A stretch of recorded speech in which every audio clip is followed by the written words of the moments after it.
Hello, now in the second video for the cannula entry point of the whole face. هنبدأ دلوقتي starting from up to down. Now, if I have a little bit lines, vertical lines in the glabellary area, okay, if I have a vertical lines and after Botox, it will not vanish completely after Botox if they are static lines. How can I treat it? I can enter from this point. I choose the half of the temple and make a puncture from up and going subdermally, very superficially subdermally and gently just parallel to the supraorbital and supratrochlear vessels. Supraorbital and supratrochlear vessels now are lateral to me. I enter from this point, puncture by the cannula, puncture for the choker, and then enter my cannula very superficially to treat the vertical glabellar lines. And this is high risk and tricky, and please, only if you are expert you can do this, but if you are beginner, please don't do the glabellar injection. The second point we have which called the forehead. Why I doing the forehead filler? I'm doing the forehead filler to treat the concavities. Some patients have a concave forehead. Okay, this concavity extended from the between the lateral temporal crest, between the hairline and the nasolabial. If there is a concave area, I should treat it. It's a little bit difficult from male and female. You can enter, if male, you enter from here, lateral on both sides, and injecting deep of moderate G prime filler just under the frontalis muscle. Go from this point laterally and from this point laterally, and put about half only of the whole forehead, only 0.5 milli fillers of moderate G prime under the muscle to increasing the frontalis tone. Okay, if a female, you don't want to make it boogie swelling or frontal pushing, it's not just to make smooth out the contour. If she's a female, you enter from here and just making a volume on lateral side, and you enter from other point from lateral to medial, only small point here will give an improvement if she is a female. And this is for the forehead. We are going down now to the tear trough. We said before that we have at this point, it's called the Joker point or J point. I enter from this point to treat the tear trough. I pinch the skin and then screwing my cannula and putting my finger as a guide, and then putting a bolus of filler on deep medial souf. Okay, and then I return my cannula laterally on the lateral souf and to put also a bolus of filler deep on bone from G point or entry point of cannula.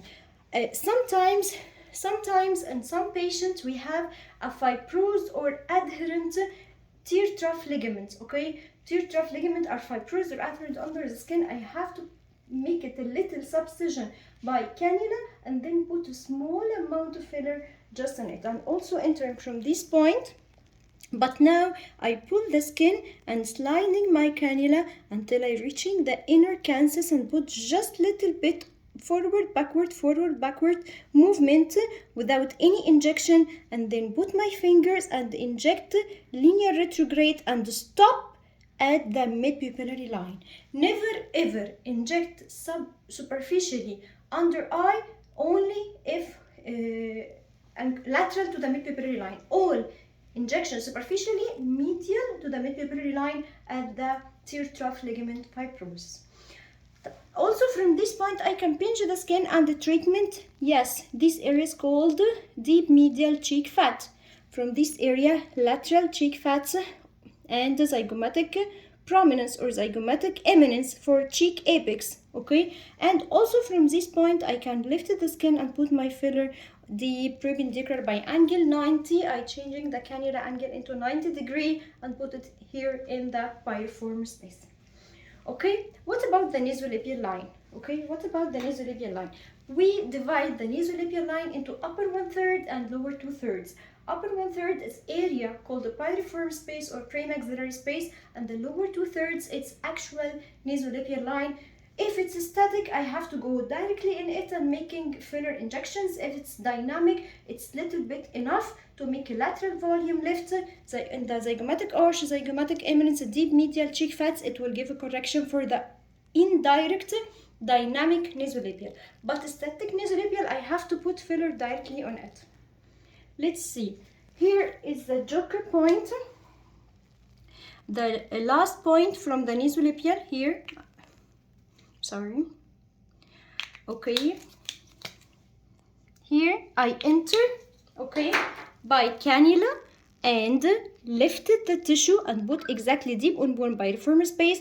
And if I want to enter in the lower 2/3, I put my finger like that, and this is my end point. I enter linear just under the skin, subcutaneous or subdermal, and linear retrograde by cannula. If it's too static nasolabial line, make forward, backward, and then inject my material exactly in the nasolabial or just little bit in front of it. Never ever inject it lateral to the nasolabial line to make a more descent.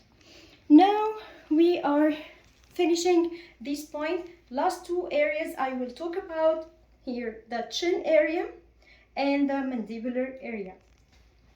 Let's start. Please focus.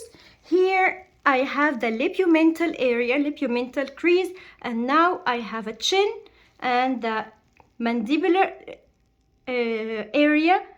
marionette area and pre-jowl sulcus or pre-jowl area. How to treat these four areas by cannula? By needle, if I want to make chin, I make like that, pinch the skin and putting my material vertical on bone for chin projection, pinching the chin and put material from down for chin elongation, and from both sides, if female, taking 2 lines from the inner canthi, if male, taking 2 lines from the oral commissure and putting filler to make the width of the chin. This is by needle, it's easy, but by cannula, how can I make it? Okay, let's focus together. If I enter from here, this entry point, okay, I make a puncture and going just superficially or subdermally in the labiomental area, because I have a labiomental artery branch from the inferior labial arteries. I go just subdermal with a linear retrograde from other points, subdermal and linear retrograde. I now treated the labiomental area. From the same point, I may pinch the chin and going subcutaneously just above the muscle and making a fanning. And from other point, I can make a fanning. I can enter from here, from the point of nasolabial, okay, like that, and going to the center of the chin. Also, I can make entry from here, just in front the mandibular ligament, okay. Now here, I'm now just in front the mandibular ligament. This is my 3 point to correct the mandible. Just in front the mandibular ligament and going subcutaneously and take high care. We have a risk here of mental foramina and of regional mandibular nerve and arteries, and also ascending mental arteries. There are 3 risk structures I should respect. Okay, I can go here from the anterior border of the mandibular ligament and making a lean fanning technique subcutaneously, but this area take high care of pre-jowl sulcus, not to make it marked width or marked volume, especially if female, because if you make a large amount of filler in the pre-jowl sulcus, you're changing, or you give your patient, your female patient, little bit of masculine look. And taking high care. And the last area I will explain is the mandible. Here the mandibular ramus, the mandibular angle, and the mandibular border. We correct 3 areas: mandibular ramus, mandibular angle or gonial angle, and mandibular border. I consider the chin is a part of the mandibular corrections. If you want to make a texas or whatever jawline contouring, you should put a filler here in the chin to give a straightened and elongated jawline. Simply, I feel the angle of the mandible. I put my filler deep on bone, and then I enter here punctured by cannula and feeling area, fanning in the mandibular area ramus and fanning here subcutaneously, not deep, because I have a parotid gland, yes, and the parotid duct. Please taking high care and not to injure injected intramuscular, because we have a masseter muscle here, very strong anti-gravity muscle of mastication. If I inject it deep, I may hurt the masseter muscle. And then from this point, I choose a long cannula about 22-23 G of 70 millimeter. I go from here and linear retrograde along the mandible, but you're feeling the bone here.